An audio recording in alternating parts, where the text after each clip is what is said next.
Hola chicos, buenas tardes o buenos días, depende del horario en el que estén viendo la clase del día de hoy.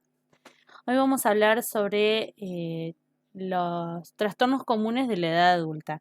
Habíamos visto ya anteriormente en esta unidad en la que vemos, aparte de psicofármacos y, y un poquito sobre el funcionamiento neurológico en estos trastornos mentales. Lo que vimos después de eso seguido fueron todos los trastornos mentales en el desarrollo.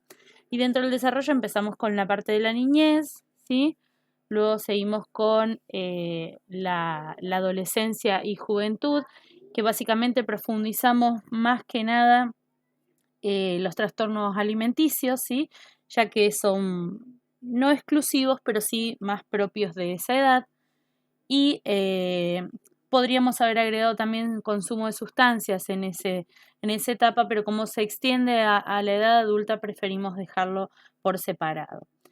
Y por último, vamos a ver estos trastornos comunes de la edad adulta y específicamente de los adultos mayores, ya que después, por separado en la siguiente unidad, vamos a ver las neurosis y psicosis comunes a todas las edades, dentro de lo que entran las esquizofrenias, alteraciones de la personalidad, bipolaridad, los TOC, etc.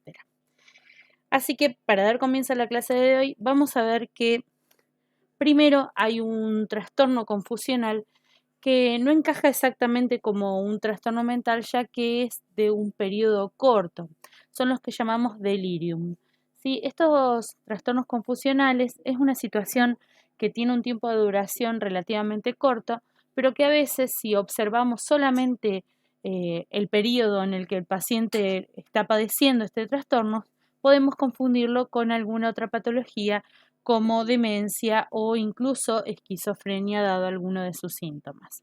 Entonces es importante que a este trastorno lo tomemos siempre en relación temporal con otros momentos de la vida habitual del paciente. Suele suceder que si el paciente ingresa ya con estos síntomas, nosotros deberíamos acudir a la familia para que nos comente cuál es el estado habitual del paciente, si esos son periodos exacerbados o suele tener esta conducta como habitual. Muchas veces nos pasa que tenemos un paciente internado y previo al ingreso de quirófano se encuentra en un estado estable, ¿sí? Mentalmente estable, en donde podemos mantener una comunicación que se comporta colaborador y comunicativo, y que después de que vuelve de quirófano, en el transcurso de que la anestesia se le va disminuyendo e incluso a veces provocado por, por medicación como lo suele ser los antieméticos, encontramos que este paciente está alterado, se arranca la vía, se saca sonda nasogástrica, sonda vesical, se pone violento con nosotros, se quiere bajar de la cama, se encuentra perdido. Nosotros vimos al paciente previo a este ingreso a quirófano y lo vemos después y claramente en ese momento está desorientado, está con un trastorno confusional. ¿Cómo entonces lo dividimos de un estado, por ejemplo, de demencia que presenta síntomas similares al trastorno confusional? Es que la demencia, al igual que el Alzheimer, terminan siendo de una progresión, ¿sí?, prolongada en el tiempo y va avanzando, con algunos periodos de lucidez, pero poco a poco se van perdiendo las funciones esenciales de este paciente, por lo cual no es una cosa de un momento para el otro, como suele suceder en el trastorno confusional y que dura un tiempo muy exacerbado, pero un tiempo relativamente corto de horas, cuando muchos días, y excesivamente largo sería que durara semanas, pero lo usual es que tenga un fin y que haya sido provocado por algún motivo. Entonces, vamos a ver cuáles son las manifestaciones de este trastorno confusional agudo, ¿sí?, que es en el momento en el que sucede este trastorno por primera vez. Vamos a tener síntomas que los denominamos como síntomas tempranos, ¿sí?, de este trastorno confusional, que podrían incluir ansiedad, que el paciente esté distraído, trastornos del sueño, ¿sí?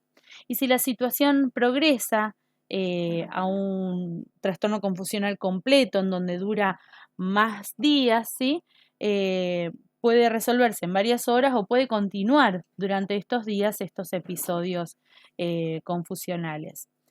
Los síntomas más graves de estos trastornos podrían ser similares a la psicosis, por lo cual siempre es importante, como les decía, tomar como referencia las conductas previas del paciente a estos brotes como para poder discernir si estamos en presencia de una psicosis o simplemente de un trastorno confusional agudo, ¿sí?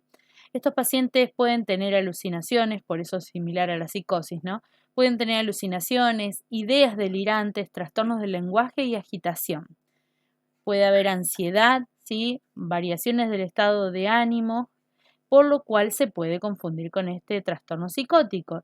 Pero lo que es importante es que hay fluctuación de los síntomas, lo cual lo distingue del periodo, perdón, del trastorno psicótico, se me había tildado, ¿sí? Estas fluctuaciones, ¿sí? Lo van a diferenciar y que suelen ser más cortos, ¿sí? Bien, ahora tenemos la demencia como trastorno separado, pero en sí misma no es una patología, ¿sí? Es un conjunto de síntomas que se comparten, ¿no? Todos al mismo tiempo y que eso lo transforma en un síndrome en realidad a la demencia. Lo que vamos a tener incluso en la demencia son posibles o no episodios de trastorno confusional, por lo cual uno puede incluir al otro, pero no significa que siempre signifiquen lo mismo. Es decir, un paciente con demencia puede tener trastorno confusional, pero un paciente que tiene solamente un trastorno confusional no es significativo de que tenga demencia. ¿Se entiende? Esta demencia habitualmente se define como la pérdida progresiva e irreversible de las funciones cognitivas. Esto que hablábamos recién de que en el episodio de trastorno confusional va a ser algo esporádico, sí, y de aparición repentina. Acá en este caso vamos a irlo encontrando un deterioro de las capacidades de la persona poco a poco, sí, tanto de sus capacidades de socialización como las capacidades de su manejo cotidiano de las circunstancias, sí. Eh, como les decía, es un grupo de síntomas que ahora vamos a especificar cuáles son. Debe ser lo suficientemente grave para ser declarada demencia debe ser lo suficientemente grave como para producir un deterioro del desempeño de las funciones sociales o laborales, ¿sí? ¿Por qué decimos esto? Porque hay una pérdida de funciones habituales a lo largo de la vejez. A medida que el cuerpo va envejeciendo, se van perdiendo capacidades y funciones en el transcurso habitual, ¿sí? de esta vejez. Es como, entre comillas, normal que la persona, a medida que va envejeciendo, vaya perdiendo algunas de sus capacidades, como es normal que un niño, a medida que vaya creciendo, vaya adquiriendo nuevas capacidades. Por lo cual, esto es lo que se espera. Pero en este caso, este desempeño se va a ver tan afectado como para no poder seguir en este inmerso en este mundo laboral, ¿sí? O incluso va a perder funciones sociales de gran importancia. Esto va a ser progresivo, ¿sí? Y cada vez más profundo, por lo cual le va a complicar bastante la interacción social, ¿sí? Vamos a ver cuáles son los síntomas comunes, ¿sí? O características comunes que van a tener estas demencias. Todas estas demencias van a producir algunos o varios de estos defectos cognitivos. Hay un deterioro progresivo de la función cognitiva a medida que empeora el trastorno, ¿sí? Como veníamos diciendo antes. Hay deterioro de la memoria. Hay afasia. ¿Qué quiere decir afasia? Deterioro de la función del lenguaje. Apraxia, ¿sí? Siempre A es no, praxia es capacidad de realizar las actividades, entonces hay apraxia, donde el paciente va a tener un deterioro de las capacidades de realizar estas actividades motoras, ¿sí? Aun cuando las funciones neurológicas estén intactas, ¿sí? Agnosia, que quiere decir que antes yo conocía estos objetos y a partir de esta agnosia voy dejando de reconocer. Si ustedes ya vieron la película que yo les solicité o les recomendé, mejor dicho, para para esta etapa, para esta unidad, que es vivir 2 veces, se van a dar cuenta que las preguntas que le realizaba la terapeuta o el personal de salud con el que él hacía la entrevista, le iba preguntando, ¿qué es esto? Y al principio se enojaba porque era obvio que para él era obvio que era una lapicera. Y poco a poco va perdiendo la capacidad de reconocer objetos comunes de uso habitual, ¿sí? ¿Por qué entonces si ese era Alzheimer lo estamos hablando en demencia?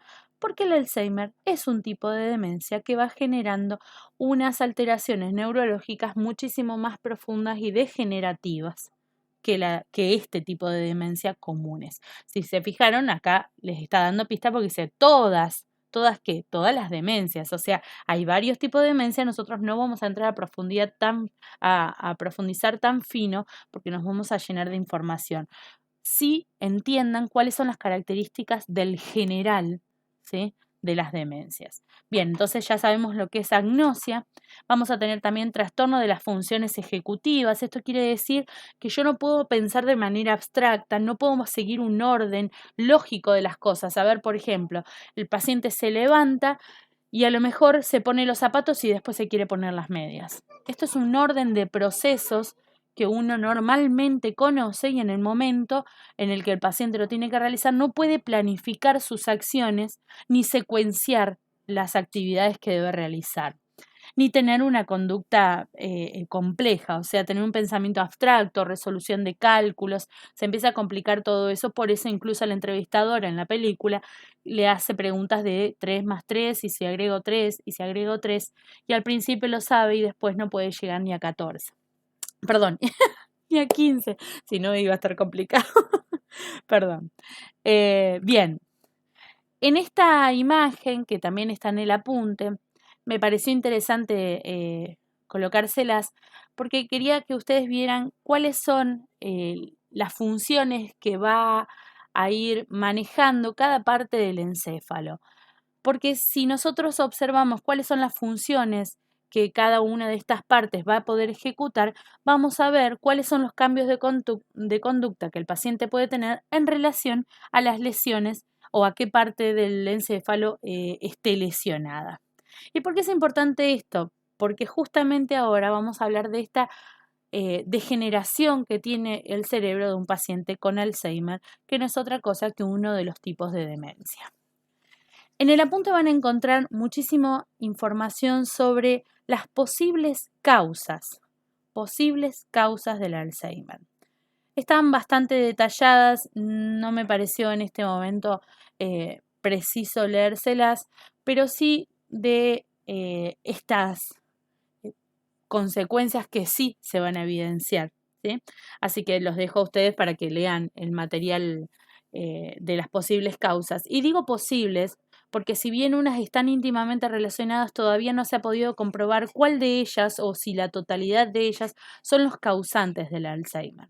E incluso algunas de las que voy a nombrar ahora, que son a través de una biopsia que se pudo realizar, perdón, no biopsia, no, una autopsia, ¿sí? Porque se realiza después de muerto justamente, una autopsia cerebral a pacientes que han tenido Alzheimer, han detectado características, ¿sí?, presentes en todos estos pacientes.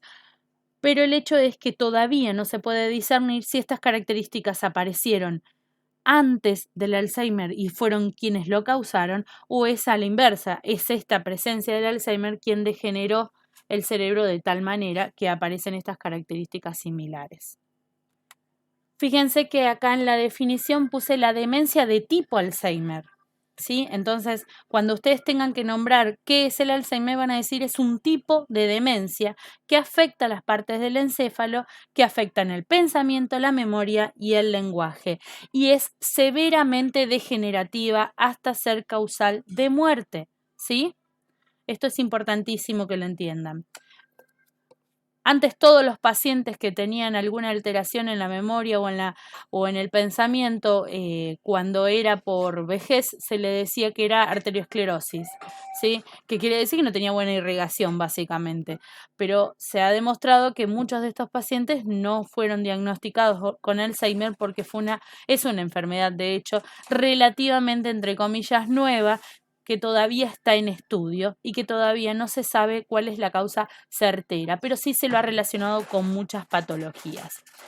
Bien, vamos a hacer primero un pantallazo. Fíjense en la imagen que van a ver un cerebro sano y un cerebro con Alzheimer avanzado. Como básicamente y a grosso modo se fue comiendo, ¿sí?, las partes del cerebro, y ahora vamos a ver por qué. Dice que luego de investigaciones y, como les decía antes, autopsia de cerebros, ¿sí?, vieron determinadas características que se repetían en todos los cerebros con Alzheimer, ¿sí? Lo que se desconoce en este momento es si estas características fueran las causales del Alzheimer o es el Alzheimer quien causa sí o sí estas características que se ven presentes en todos los cerebros con Alzheimer. Entre ellas se destacan dos, que una es la presencia de placas beta amieloides, ¿sí?, y otra es una maraña de fibrilares, perdón, estoy trabada esta mañana. Estas placas, ¿sí?, son como acumulaciones de fragmentos producidos por determinadas enzimas del cuerpo que actúan sobre la proteína de la amieloide, sobre la proteína de la mielina. Entonces, eso van generando como una capa, ¿sí?, que recubre este cerebro y que no va permitiendo que el cerebro funcione correctamente. Lo va opacando y comprimiendo, ¿sí?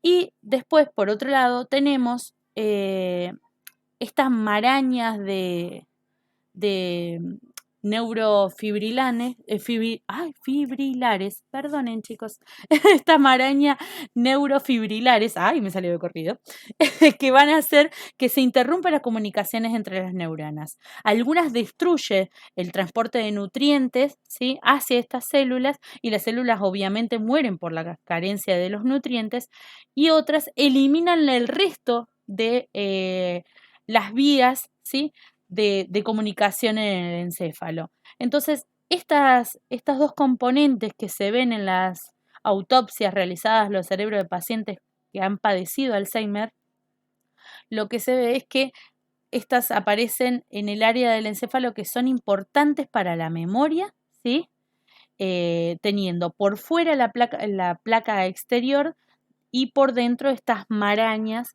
que veíamos, que les nombraba recién.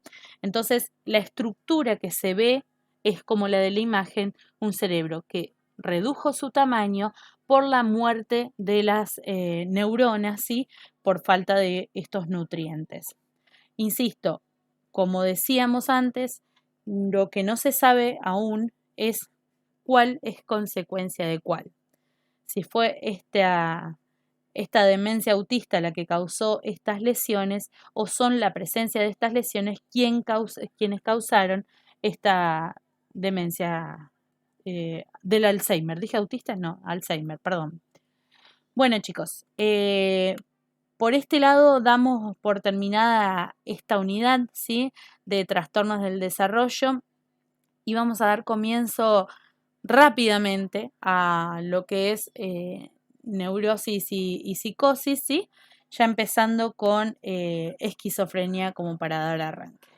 Espero que tengan buena jornada el día de hoy y nos encontramos en el chat para despejar todas las dudas y poder dar comienzo a la siguiente unidad.